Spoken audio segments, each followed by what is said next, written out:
Assalamualaikum warahmatullahi wabarakatuh. Perkenalkan, nama saya Adam Kurniawan dengan NIM akhir 211 dan kelas Data Informasi dan Pengetahuan kelas B. Pertama-tama saya di sini akan menjelaskan tentang laporan course DIP saya, yang di sini saya akan mengambil course itu dari Diklat Academy, dan di sini saya mengikuti materi Explore Data Analysis with Python for Beginner. Pertama-tama saya akan memperlihatkan webnya.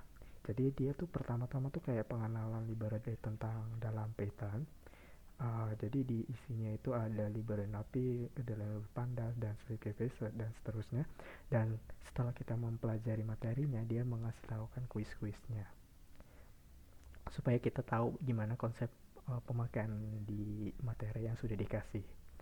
Dan di sini juga ada kayak pandas untuk jadi kayak ada inspect struktur data frame dan melihat struktur kolam dan basis from sama setelah itu. Dan setelah kita mempelajari materi-materi yang sudah dikasih, di sini juga ada dikasih tugas prakteknya. Dan di sini juga kalau di sini ada mini project. Jadi kayak setelah kita mempelajari semua yang materi yang dikasih dan diberikan project untuk supaya kita lebih paham dalam materi yang sudah dikasih. Jadi apa sih yang saya dapat? Pertama-tama nih di materi ini saya mendapatkan tentang materi Explore Data Analysis atau disebut juga EDI. Dan dia tuh kayak dalam prosesnya itu mendata analis data, dan tujuannya untuk memahami struktur data, mendeteksi pola, serta menemukan insight awal sebelum melanjutkan ke proses pendalaman. Jadi yang pertama-tama itu kita kan menggunakan bahasa pemrograman Python. Pengenalan pertama-tama kan pengenalan library Python untuk EDI. Di sini saya menggunakan NumPy, yaitu untuk operasi matematika dan manipulasi area. Jadi ketika saya bekerja dengan data numerik dalam jumlah yang besar, jadi supaya olahan data-data tersebut uh, lebih akurat dan agak akselerasi. Dan di sini juga ada Panda. Jadi Panda ini dalam pengolahan data tabular di Python bisa membuat data dari berbagai format seperti CSV dan Excel untuk membersihkan data serta melakukan analisis awal sangat efisien. Dan di sini juga ada Skippy, dan ekstensi dari NumPy menyediakan fungsi tambahan untuk keperluan statik dan ilmiah. Dan di sini juga ada yang Metabolite untuk membuat visualis seperti grafik batang, histogram, dan plot garis. Jadi untuk membantu kita melihat visual, memahami pola dan tren dalam data secara lebih intensif. Dan di sini juga nggak ada materi yang bertentang dasar eksplorasi data analis dengan pandas.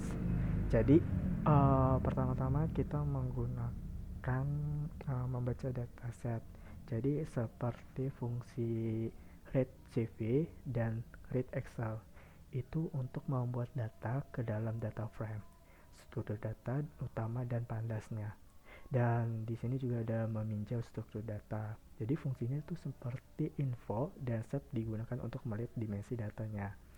Uh, Datanya yang sudah dilihat itu seperti data setiap kolomnya, serta mendeteksi data yang hilang, seperti nilai yang kosong atau nilai yang tidak ada di sananya.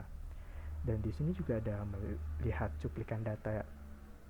Jadi bukan hanya fungsi head dan tail ini, kita bisa melihat beberapa basis teratas dan terbawah dari datasetnya, yang sangat membantu untuk memahami isi data yang secara cepat. Dan di sini juga ada analis statik dan CV, yang kodenya itu ya descript, yang digunakan untuk menghasilkan statik dasar seperti rata-rata, median, minimum, maksimum, dan standar deviation untuk kolom numerik. Dan terakhir di sini juga ada mengetahui nama kolom dan barisnya. Dengan kolom dan indeks kita bisa mengecek nama-nama kolom serta indeks garis yang di dalamnya. Dan setelah saya udah dapat dari materi tersebut, di sini juga kan saya mengerjakan project. Dan di project ini yang saya kerjakan itu yang tahap yang dilakukan mencakupnya itu membaca dan memanage dataset, melihat informasi dan struktur data, melakukan analisis statik sederhana, membuat visual grafik untuk menggambar pola dan tren dalam datanya. Dan di sini saya mendapatkan projectnya.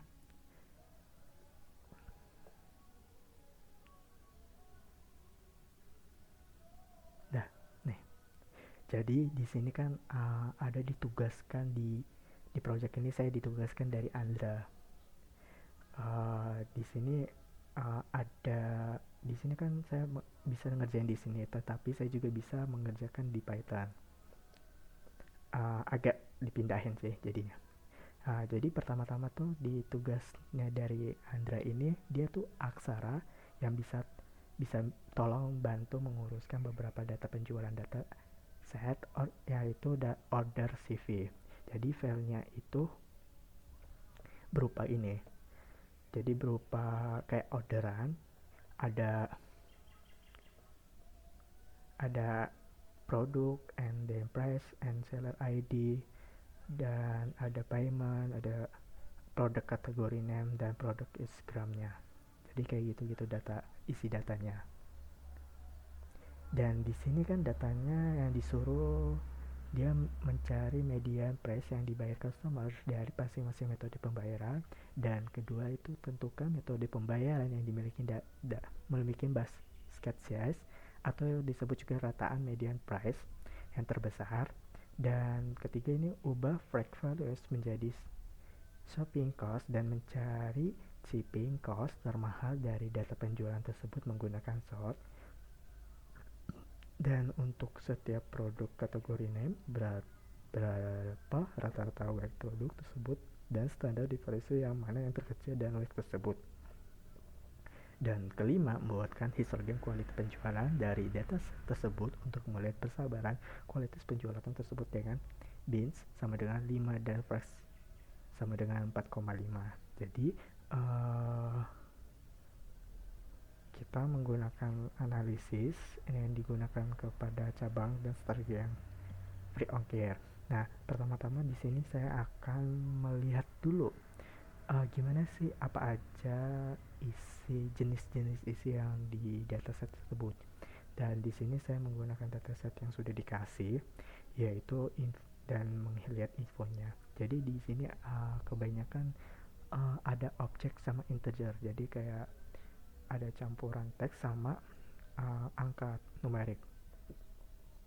Dan di sini ada 12 kolom yang menggunakan 12 kolom.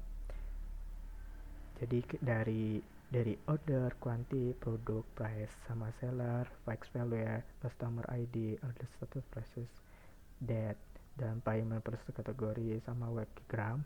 Nah, jadi di sini ada tugasnya.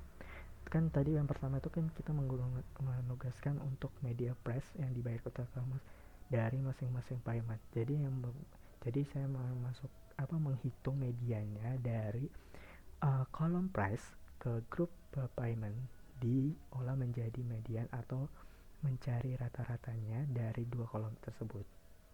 Dan di sini dua kolom price-nya tersebut itu di sini payment. Jadi ada credit card, debit card, dan all visual payment. Jadi semua itu dirata-ratakan. Ini ada credit card ini 2587,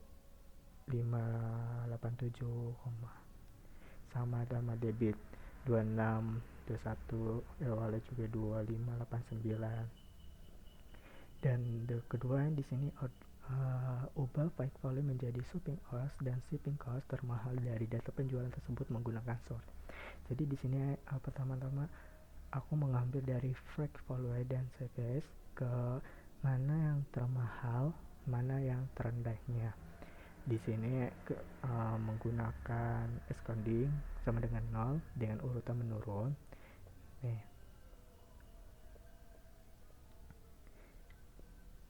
Nih, jadi yang paling terbesar itu adalah di orderan quantity 1. Yang pertama ini yang paling terbesar sampai dia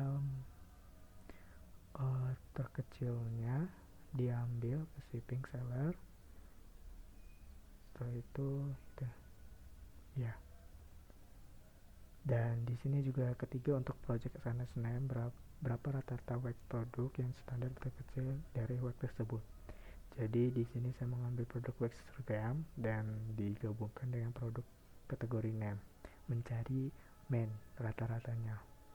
Jadi di dilihat valuasinya, dan kedua itu print WEG gram dan order gram kategori statnya. Di sini untuk menghasilkan ini produk guys, mencari meannya rata-ratanya. Produk ini quantis efforts dari beauty, auto service, toys, gadget, fashion, dan sport. Jadi itu rata-ratanya. Dan untuk di sini kan disuruh membuat histogram kuantiti penjualan dari dataset persebaran bins 5 watt misalnya. Jadi di sini kuantif dan menggunakan hash dan ukuran flashnya 4,5 bins 5, dan di sini rata-rata. Jadi kayak antara produknya itu bagaimana prosesnya. Oke. Jadi gitu. Oke.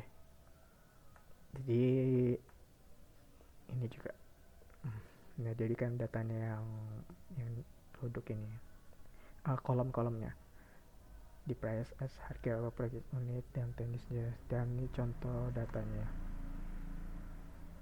And ada quantis price dari harga 1.409.000 dan shipping order visual account vision gitu-gitu. Dan di sini ada sertifikatnya yang sudah saya dapatkan dari Dikilab. Oke, sekian dari itu. Wassalamualaikum warahmatullahi wabarakatuh.